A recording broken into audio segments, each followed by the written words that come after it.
वकिलास मारहाण करण्याचे विटा पोलिसांचे कृत्य गंभीर. कोल्हापूर सर्किट बेंचची टिप्पणी. सांगली. विटा येथील ॲडव्होकेट विशाल कुंभार यांना पोलिसांकडून झालेल्या मारहाण प्रकरणाची सुनावणी प्रथमच मुंबई उच्च न्यायालयाच्या कोल्हापूर सर्किट बेंचसमोर मंगळवारी झाली.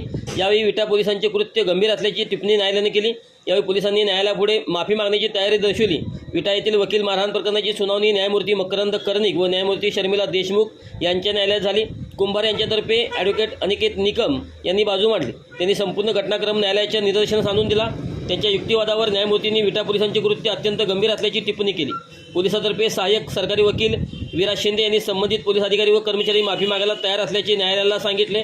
त्यावर ॲडव्होकेट निकम यांनी हरकत घेत कुंभार यांच्या दखलपात्र तक्रारीची पोलीस दखल घेत नाहीत व कुठलाही गुन्हा दाखल करत नाहीत, तर दुसरीकडे त्यांच्याविरुद्ध मात्र त्याच रात्री अदखलपात्र स्वरूपाचा गुन्हा दाखल करून अर्ज मॅजिस्ट्रेट कोर्टात दाखल केला आहे.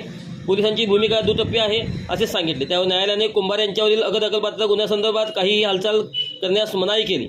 पोलिसांची या प्रकरणाबाबत काय भूमिका आहे याविषयी प्रतिज्ञापत्र दाखल करण्याचे आदेश देण्यात आले. पुढील सुनावणी 3 सप्टेंबर रोजी होणार आहे.